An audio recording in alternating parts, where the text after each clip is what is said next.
Look here, youngster. I just made parole, man. Remember what I taught you, man. Stay out them streets and always do the right thing simply because it's the right thing to do. That's what's up, OG, man. I'm gonna miss you, man. You know what I mean? Send us a kite in here. Let us know how you doing, man, for real. Stay up with us. Damn, bro, it's been about 4 or 5 months. Anybody heard from the OG Frank? I ain't heard nothing from him. I know it ain't the great OG Frank. What's up, OG? I always wonder what happened to you. Look here, young kins. I only got a few more months left on my sentence, but they trying to hit me with an old murder charge, so I don't know ultimately what's gonna happen with me.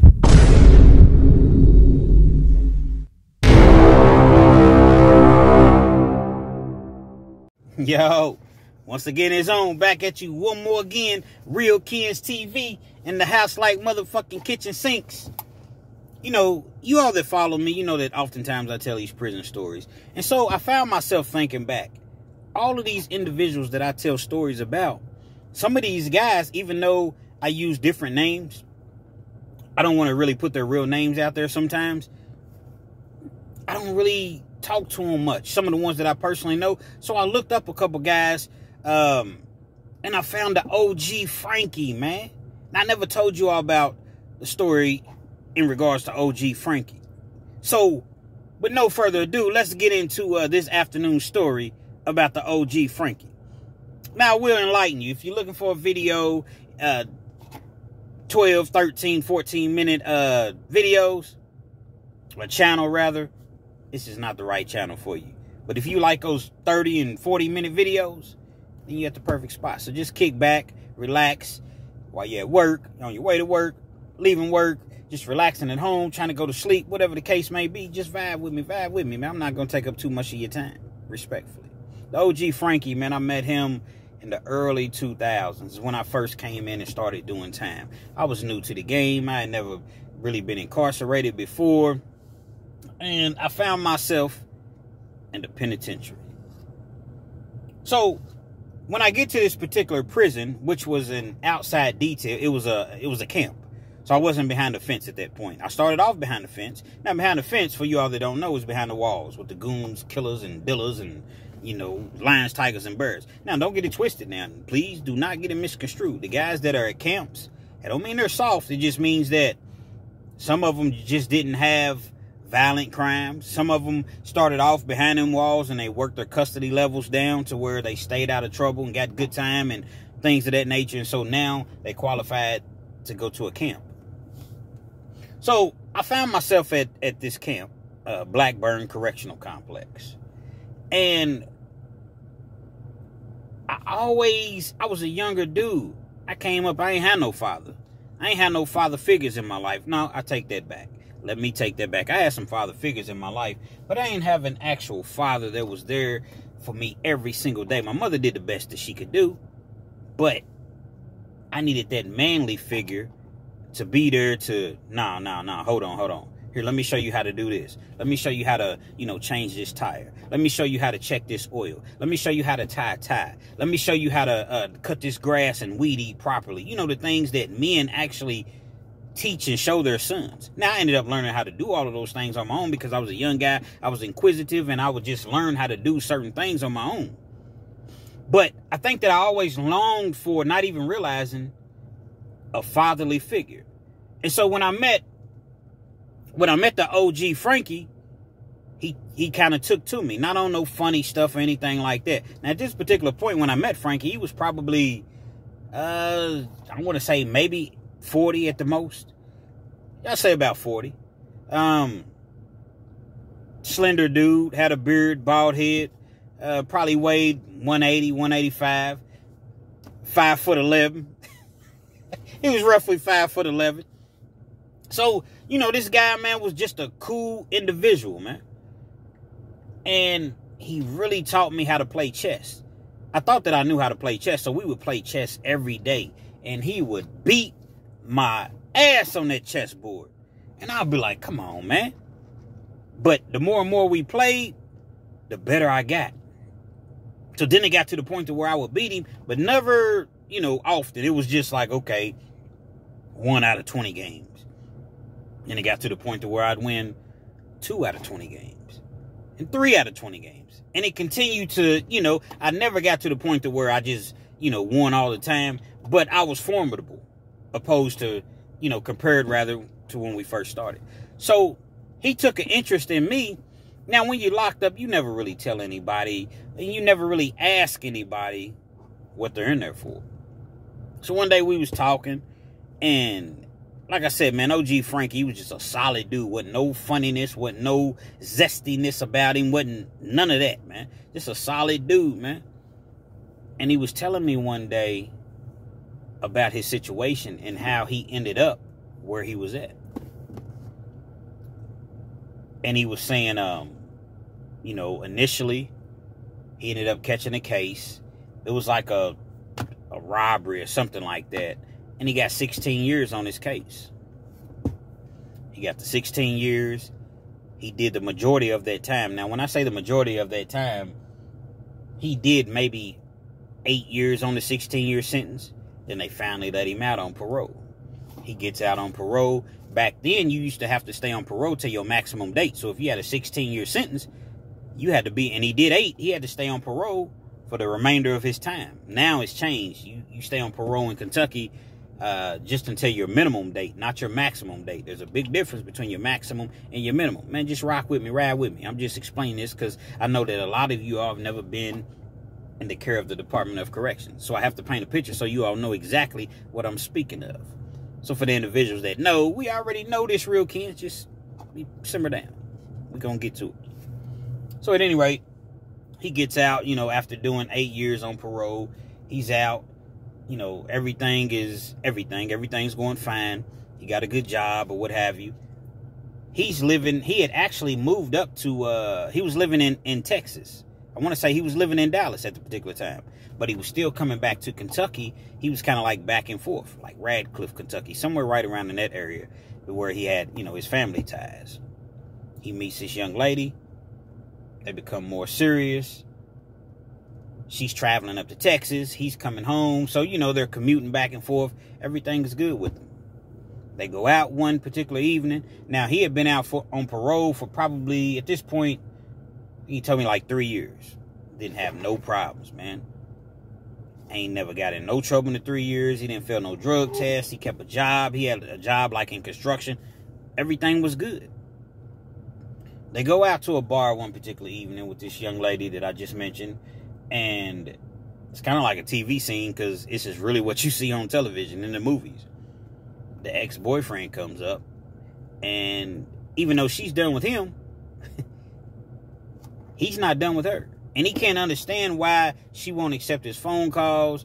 Now, mind you, back then, social media and all that stuff, it may have been social media, but it was like not to the magnitude. It wasn't no Facebook and I don't even know if it was YouTube back then. Maybe. I don't know. But if it was, it wasn't as large as it is now.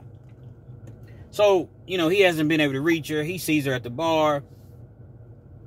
OG Frank, this is my boyfriend or what have you, or whatever. I appreciate, respectfully, just kind of let us be. The dude wasn't hearing that. This is your boyfriend. You mean to tell me yeah, but I I haven't talked to you in like 6 months. It's over. I don't even remember what the dude's name was. Can't even recall. It's over. I've moved on. I have somebody else at this point. Dude didn't like it. So he gets to running his mouth. He's popping his mouth off at the OG Frank. Now, Frank, remember, he's out on parole. Got a 16 years hanging over his head. Not literally, but that's what he was sentenced to originally. He ain't had no problems. He's doing well on parole. His PO, they have a pretty good rapport, relationship, or what have you.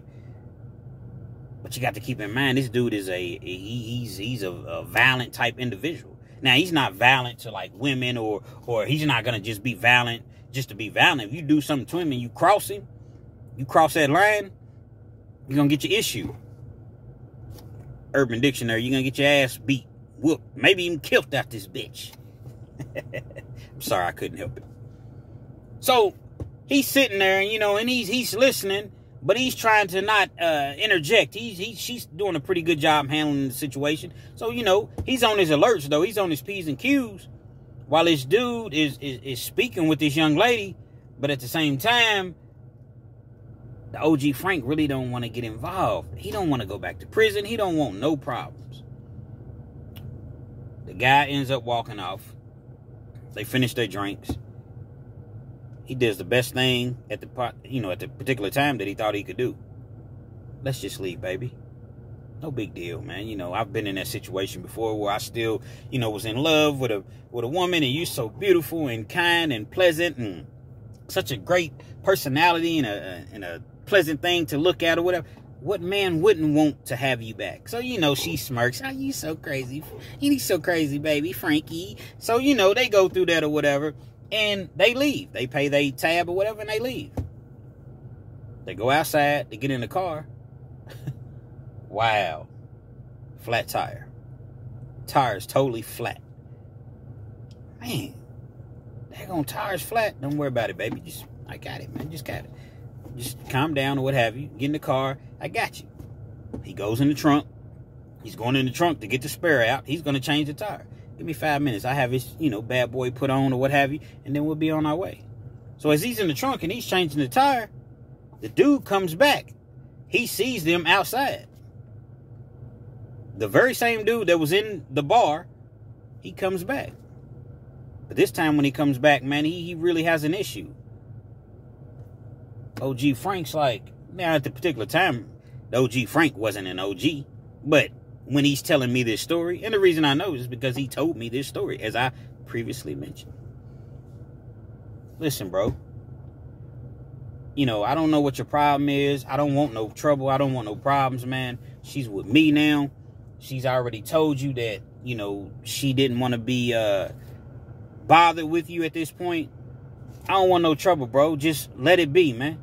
I'm going to change this tire and I'm going to be out your way, man. The whole club is yours. The whole bar is yours. Just let us be. One word led to the next. Next thing you know, they get to squabbling. Now, what I failed to mention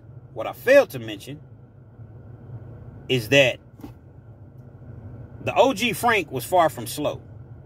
He always was a step ahead of the game. So when he goes to the car and he notices that he has a flat tire, and thinking back to the situation that happened inside of the bar, he grabs his pistol. He's not supposed to have a pistol. But he was one of those type of individuals to where, man, if I'm on parole, if I just got off parole, I'm going to protect me and mine, and you protect you and yours. I don't give a damn what the system says, because the system has no love for me whatsoever. I'm not out here trying to shoot anybody, harm anybody, assault anybody. But when I'm out and I'm with my loved ones or I'm just by myself, I'm going to have me some protection. I'd rather be judged by 12 than carried by 6. So, yeah, I'm going to have that thing on me just for protection purposes only. I don't give a damn about what the parole and being a convicted felon and I can't have. I'm going to have that thing on me. That was his mentality. It's a lot of other people's mentalities. Respectfully. So, knowing that he had to, compromise himself as far as he's not really going to be able to see from all directions. He got that thing on him and he's changing the tire. Well, he knows that he's going to be changing the tire. He's in the trunk. As I mentioned, the individual comes up, they're having words, what have you. The next thing you know, dude pulls out a knife. The ex-boyfriend, that's what we're going to refer to him as, the ex-boyfriend. He pulls a knife out. Big old Rambo knife. You know the Rambo knife? If you are old enough, man, Rambo used to carry a knife that had the compass on the on the end of it or whatever. It's a big-ass knife. He pulled out one of them. One of them Michael Myers knives. Michael Myers, Jason / Rambo knives, if you will. OG Frank's like, oh my God, I cannot avoid trouble. I'm trying my best to just... Listen, bro, it's not that serious, man. I don't want no trouble with you, man. Just leave us alone, please. Leave us alone. Now, they're obviously not directly in front of each other, because if you pull a knife out and you that close, dude could have just, stabbed him up, cut him up, or what have you. I would say 6 or 7 feet apart. Now, she's still in the car. She's trying to get out of the car. Frank, as a real man, nah, baby. No, stay in the car. But he's telling her to stay in the car, but he's trying to watch this dude just as well with this knife. Now, Frank got his piece. He got his piece, but the dude don't even know that Frank has a piece. Now, this is in the 80s. Think about it. This is in the 80s. Now, everybody at this point, you would know, I just assume that a person has a piece on. But back then, everybody wasn't just walking around strapped like that. Dude keeps coming closer and closer. OG Frank's, hey, he don't even pull his piece out initially. Stop, please, man. Please, I don't want no trouble. The dude's, you know, he's infatuated with this woman. The closer and closer he gets, OG's backing up. He continues to come forward. Finally, he pulls it out. I told you, man. I told you. Leave me alone. I don't want no trouble. I don't want no problem. I don't want to get hurt, and I don't want to hurt you. Let us be, man. Just let us be. Dude had had several drinks. The ex had had several drinks, so he wasn't thinking logically. And heck, even if he didn't have several drinks, perhaps it was just his train of thought. I don't know. He eventually charges Frank, the OG Frank, violently, aggressively. Bow! He fires on him. Shoots him once. Catches him like kind of in the shoulder area. Dude kept coming. Pause. Fires at him again. Boom, boom. Hits him 2 more times. Lays him down. Lays him all the way down. Now, when he does that, obviously, there's a crowd. There's people outside. It's not many people outside, but people hear the shots.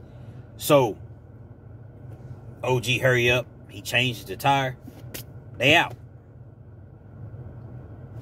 That particular point, pretty sure you all know that police, they come, detectives, they do their investigations, they figure out, you know, eyewitnesses, they see the license plates or whatever.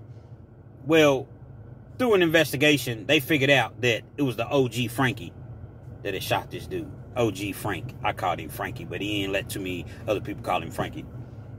So, you know, they're looking for him, and he's on the run for a good year.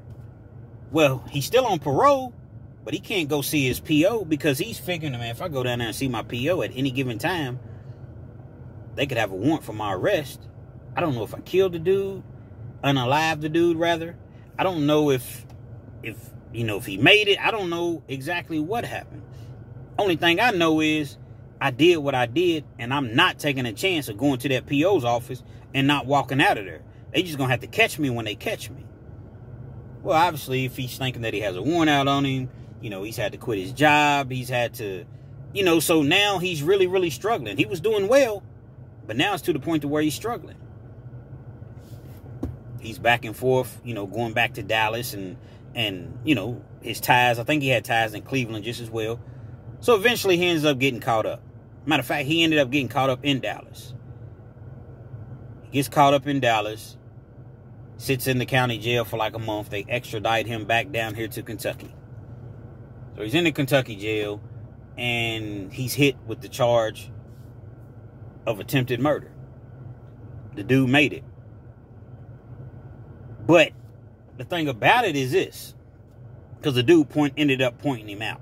Now, initially, he didn't point him out, but other people, once they got his tags, and, you know, you got cameras, even though back then the technology wasn't nearly like it is now, it's not too hard to figure out who did a shooting in front of a bunch of different individuals in a nightclub setting or a bar setting. They figured that out, and he wants to go to trial.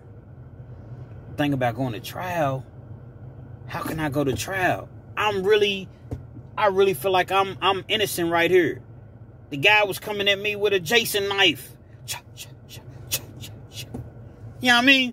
So what was I supposed to do? The problem is he's a convicted felon in possession of a firearm, a handgun. You're never going to beat that. I'm on parole. I'm a habitual offender. I'm facing a life sentence out this motherfucker. So what I look like going to trial, even though I want to go to trial and tell a jury why I did what I did? I can't do that. I can't do that. He ends up taking a plea deal. 30 years. So now that gives him a total of 46 years. Remember I said he had 16 years backup. Even though he did the majority of that 16 years already, it still shows he has a 16-year sentence. On top of the 30 years, it runs consecutive for 46 years. Now, the one thing that they did do in his favor They didn't make it a violent offense. See, back in the day, when you caught a violent offense like a murder, a shooting, like a violent shooting, something where you intentionally was trying to take somebody out or something of that nature, and it was clearly your fault, a robbery or something like that, when you didn't even have to shoot the individual, it's called the truthful sentence. You did half of your time before you went in for parole, 50%. Later on, they changed it to 85%. Remember I told you, at this particular crime, it was like in the 80s. So the truthful sentence was still in place. So he had to do 50% of his time before he went up for parole. But if he took his plea deal, he wouldn't have to do the 50%. He would just do, he took the 30 years. So he'd have to do 6 years to the parole board. 6 years, then he have an opportunity to make parole. Odds are he wasn't going to make parole the first, second time up, but he would have an opportunity to at least see the streets. He'd already done like a year and a half in the county jail fighting the case. So he's thinking in his mind, okay, another 4.5 years, I got a chance to go for parole. He takes the plea deal reluctantly. He takes the plea deal, and they send him off to the penitentiary. He goes to the pen. He's behind the fence. He's behind the walls for a lot of years. Because, see, he still had some of that time left on the 16-year sentence. So he does all of his time, right? He still does 6 years to the board, to the parole board. Follow what I'm saying now. He does 6 years. Then he sees the parole board. He had already been in the county for a year and a half, so he does an additional 4.5 years. He sees the parole board. He knows that he's not going home, but he's thinking that, okay, I'll go in there. I'll be, contrite. I'll be, tell the people exactly what they, what they want to hear. I'll be remorseful. I'm sorrowful, what have you. Okay, step out, Mr. Frank. Go see the parole board. They tell you to step out of the room while they render their decision. There's a light that goes off in the hallway. When that light, it's like a buzzer, but it's a light too, and it turns green. That means return back into the room, the parole board. So unanimous decision, Mr. Frank. We're going to give you 120 months deferment. So he said he just froze for a second. 120 months. He's trying to do the math in his head. I'm very good with math. Most, a lot of people are. I know that that's 10 years. But in his mind, 120 months was 10 years. You mean to tell me that I don't get to come back for 10 years? 120 months, that's the decision of the parole board. We recommend these classes. Good luck. He bloops out, man. He turns the table over. Back then, you had members of the parole board in the room. They had like 1 or 2 on the screen, but you had the live members that were in the room sitting at a table. Now, everything is pretty much on the screen. You may have one member of the parole board or an affiliate of the parole board that like looks at your certificates and things of that nature. And he's like, yeah, he completed this course. He has clear conduct. He has, 5 letters of recommendation. So he's reading these things to the actual parole board that's on the screen. Also, now they can't give you any more than 60 months at a time, a 60-month deferment. But back then, these rules that they have now, they didn't have those. A 10-year setback? What the So they give him the 10-year setback. He does the 10 years. That's during the time that he was still really, really kind of wilding out. But he relaxed. He worked his custody level down. He stopped getting write-ups. Came to Blackburn. That's when I ended up meeting him. We started, playing chess. We got really cool, what have you. But he ended up getting out. Once he got out, they finally let him out on parole. Now, when they let him out on parole, he still had some time left. Maybe 10, 11, 12 years left on his sentence, something like that. But he had knocked a lot of that time out. He gets out on parole. He's in Kentucky, paroles to Kentucky, but he's still going back and forth to Dallas. I guess because he had family in Dallas. I don't know really what his reasoning was. I guess anybody else's, same as anybody else's reasoning. If you have, your majority of your family's in a different state or what have you, you're going to frequent that state. He gets out. Some things are not quite going well, whatever. They got a parole violation for him. Now, the parole violation is out of Kentucky. He didn't have a new charge or anything like that, but I think that he had stopped going to see his PO. It was something like that. Now, back then, they would violate you over anything. I done seen people get violated over a beer can in the trash can. Simple stuff like that, they used to send you back to prison. One dirty urine. One failed, test, like when they test you for alcohol or something like that, they would send you right back. It's not like that at this point. But back then, it definitely was. So they ended up catching him once again in Dallas. They extradited him back to Kentucky. He sees the PV board, which is the parole board. He has to explain why he stopped going to see his PO or what have you. But he didn't come back with any new charges. They give him 24 more months. Okay, come and see us in 24 months. At this particular time in 2012, they sent me to Green River. Green River Correctional Complex. Everything that I talk about, man, all you gotta do is just look it up, Google it. I don't get on here and tell false stories. I know some people do, and if it's their business, that's their business. More power to them. But every story that I tell is an actual story. They send me to Green River. A couple days pass. Who do I run into? The great one. OG Frankie. What's up, OG? I never thought I'd see you again or whatever. So immediately, it's like we never, all this time has passed in between. At this particular time, it's 2012, 2013, it's somewhere right around in there. I ain't seen the OG in probably 10 years. He looks the same. He got a little gray now. He's still bald head. Still about the same height. Stays fit. He used to box, so he stayed fit. He's still 5'11". So, we get to kicking it. We get to, playing chess once again or whatever. And, I have my little crew that I hung with. But me and the OG would always sit down and just talk. Never really talked about the case or anything like that. Like I said, even though I knew him, you don't ask anybody about their case, about their business in the penitentiary. If they want to talk about it, then that's on them. I never will forget one night we was down at the microwave.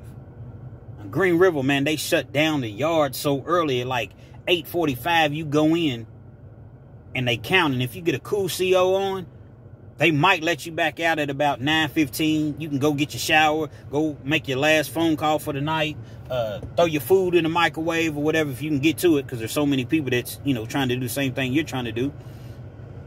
But sometimes they don't allow you to get back out. You might go in at 8:45 and you don't get back out until 5 o'clock in the morning when they open the yard up for breakfast. This particular night, it was a cool off zone.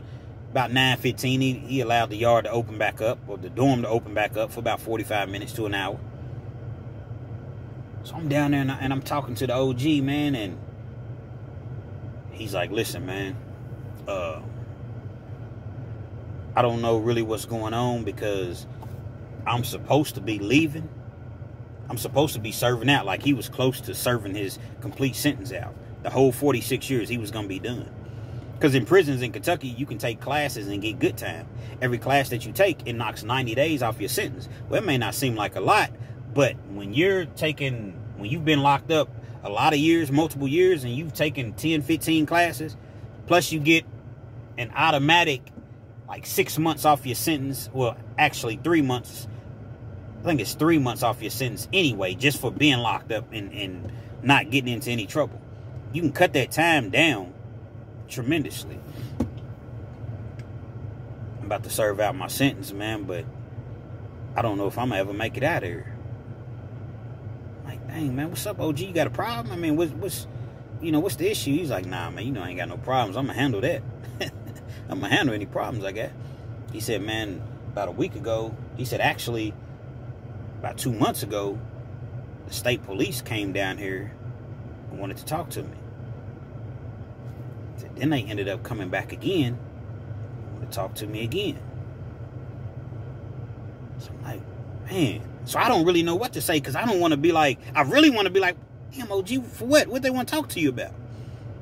But again, I done seen people get their wig split, they noodle pushed all the way backwards. Just a different form of saying getting their wig split. So he later goes on to tell me, after they charge him, Now, at this particular time, the OG is probably, what? He's in his 50s, definitely. Because if I met him in the 2000s, the early 2000s, and then it's his 2000s, so yeah, he's in his 50s. One night when he got out on parole, he was hitting bad. Things wasn't going well for him. See, when you're a convicted felon, I'm not making no excuses, because we do what we do. We make our bed, so we have to, we have to lay in that bed. But it's not exactly the easiest thing in the world being a convicted felon. You can't vote, which most people ain't worried about voting anyway. I think now you can once you get out parole and things of that nature. But it's like you're not even a real citizen. You can't carry a firearm legally. You try to go get an apartment, they see that you have a felony. You try to go to this particular school and get a certification.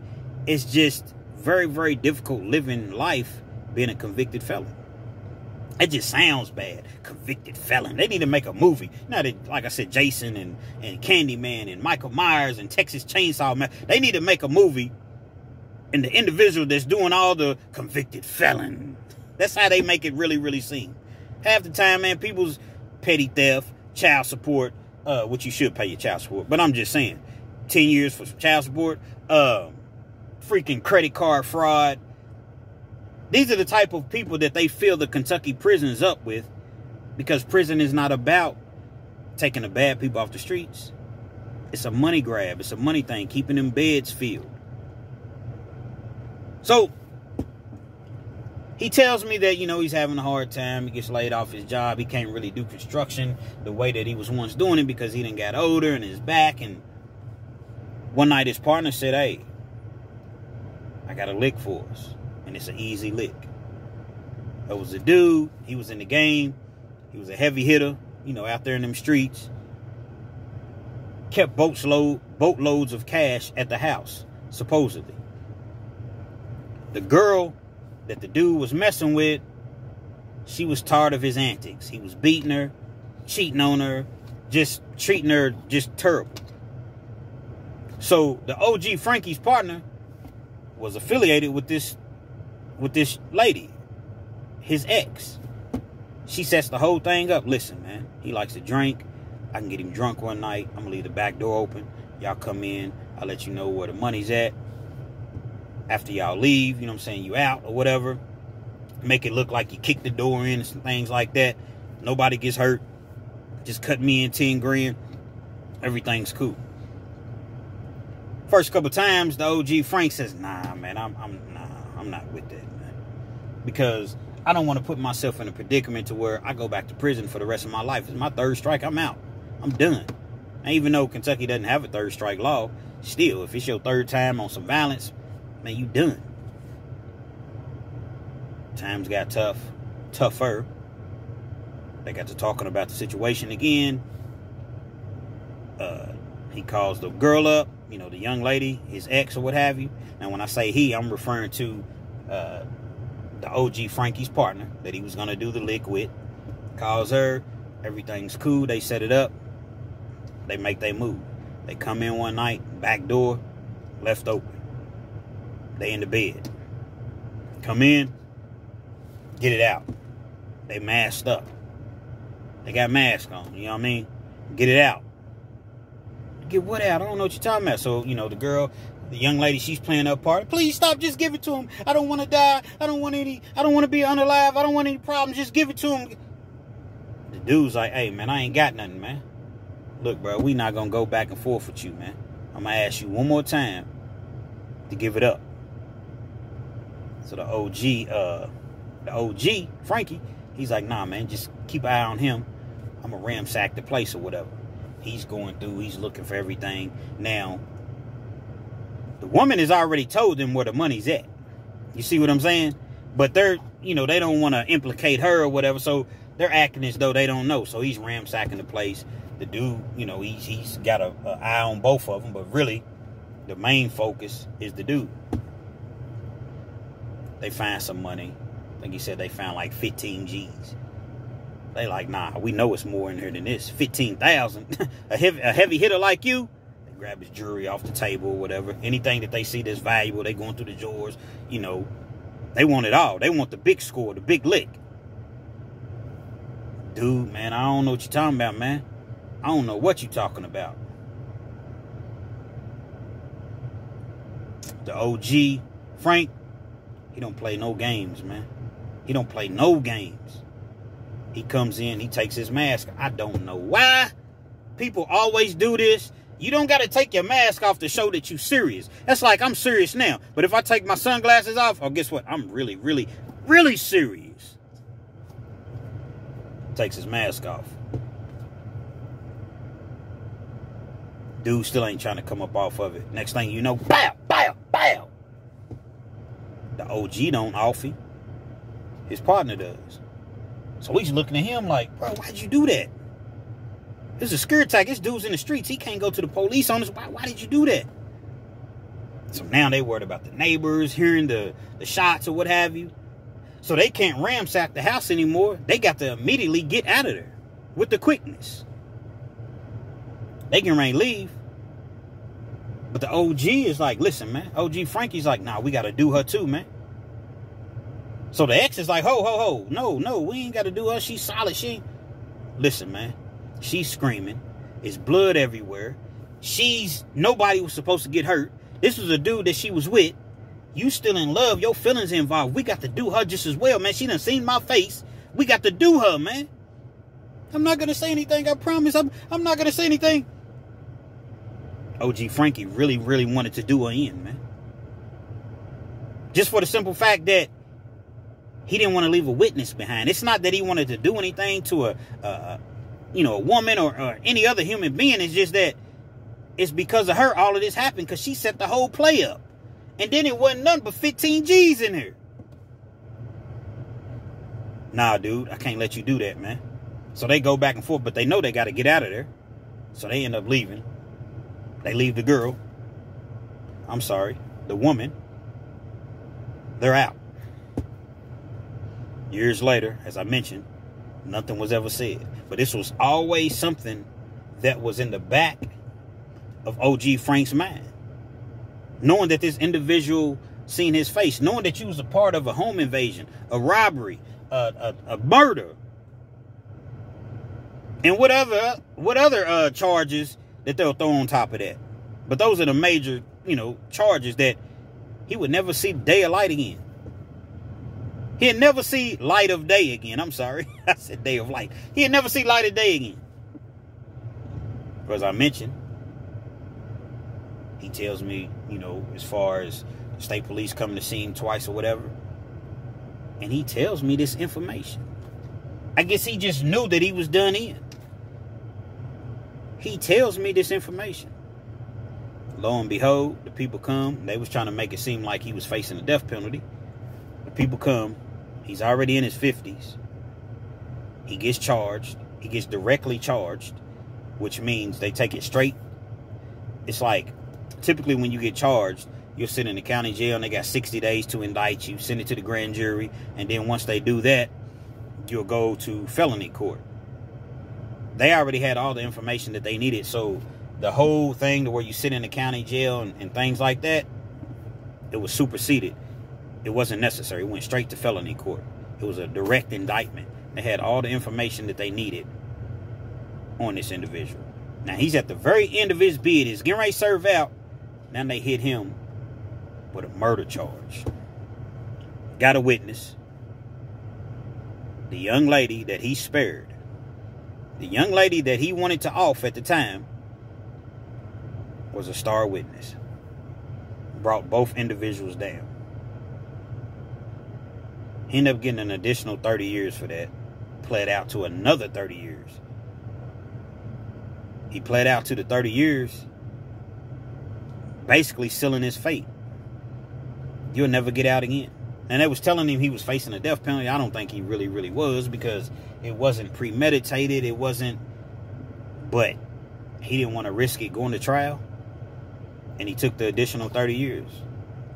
Said, maybe if I take a bunch of these classes, man, I can see the streets before I'm 70. Because he was at the end of the original 46 years that he had gotten. So now you got to do a 30-year sentence, which you can kill a 30-year sentence with taking classes and things like that. But they couldn't give him the 85% because the 85% wasn't in effect at that point. It came shortly after that. So he was just thinking, man, if I do another 15, 16, 17 years, man, I have a chance to get out, you know, like I said before, I'm 70 years old. Youngsters, understand this, there's always somebody watching, especially now. Technology, these cameras, people's talking, people's telling, people's pillow talking. Stop trusting these women in these streets. Ain't nothing wrong with trusting women, but stop trusting these women in these streets that like to date these street dudes and these drug dealers and these... Because guess what? They're going to pass your information along to the next person. Oh, you got 50,000 in the house? What? And sometimes they're just talking and they don't even really realize that they're giving an individual information about you and you're listening closely. Oh, girl said he got 50 G's in the house. For real? Going to get that. Dude's out here starving, man. They think you got something in that. They think you got 10 in the house, man. Depending on who you are, man, they coming in, man. Stay out these streets, man. You youngsters, stay out these streets, because it's not TV, it's not the movies. It's not everything that it seems to be, what it's cracked up to be. OG Frank, man. I talked to him. You know, he's doing well. And he's anticipating seeing the streets. He's anticipating, you know, he got another 7, 8 years. But if he's able to make it through, he'll eventually see the streets again, man. Sad, sad story, but it happens every single day, man. These robberies, these shootings, and it's always nobody was supposed to get hurt. It's always, nah, we just gonna go in, this is an easy lick, and this is gonna happen, and that's gonna happen. We're gonna leave with $200,000, $300,000, or $50,000, $60,000. It rarely happens that way. $15,000, man. Y'all ended this man's life. And the very same woman that the OG Frank wanted to take out was the one that ultimately caused the downfall and both individuals to be arrested and charged. Real Kens TV. Hopefully you liked the video. Feel free to comment, definitely share, subscribe to the channel if you're not already subscribed, and be sure to hit that post notifications. Anytime I bring you this action and this heat, guess what? You're amongst the first to receive.